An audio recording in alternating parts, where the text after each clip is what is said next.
রাজ্য বামফ্রন্ট এখনো আসন্ন বিধানসভা নির্বাচনের ইস্তেহার প্রকাশ করেনি, কিন্তু এরই মধ্যে মালদার মানিকচক বিধানসভা কেন্দ্রের বামফ্রন্ট মনোনীত সিপিআইএম প্রার্থী দেবজ্যোতি সিনহা নিজস্ব এলাকার ইস্তেহার প্রকাশ করলেন।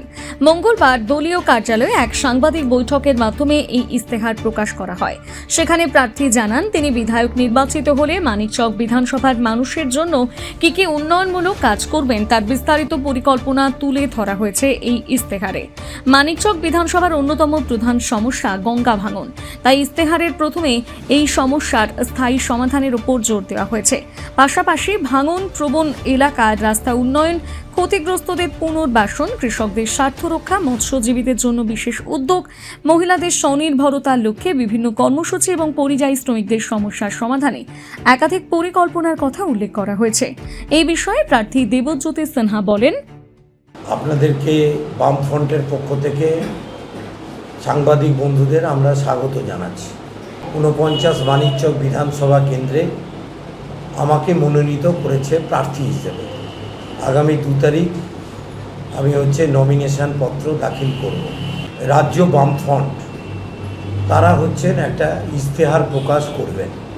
এই প্রথম আমাদের বিধানসভা ভিত্তিক ইস্তেহার প্রকাশিত হচ্ছে এবং সেই ইস্তেহার আজকে মানিকচকের আমরা প্রকাশ করছি, যা আমরা সমস্ত মানুষের কাছে ইতিমধ্যে আমরা প্রায় ৫০০-র উপরে পাড়া বৈঠক, গ্রাম বৈঠক এই মানিকচক বিধানসভায় ১৪টা অঞ্চলে করেছি এবং যে দাবিগুলো উঠেছে সেই দাবিগুলো ১, ২, ৩, ৪ করে আমরা এখানে ইস্তেহার আকারে প্রকাশ করছি।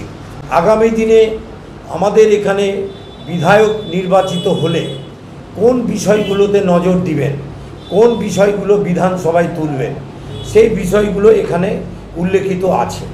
সবচেয়ে বড় বিষয় জানেন, মালদা মুর্শিদাবাদের গঙ্গা ভাঙন। আজকে গঙ্গা ফুলহর যেভাবে 450 মিটারের দূরত্বে দাঁড়িয়েছে, তাতে মথুরাপুর, নূরপুর, নাজিরপুরে বিপদ দেখা দিয়েছে। গঙ্গা ফুলহর ভাঙনের স্থায়ী রোধ, পুনর্বাসনে আমরা কথাগুলো বলেছি। আমরা মৎস্যজীবীর অধিকার ফেরাবো।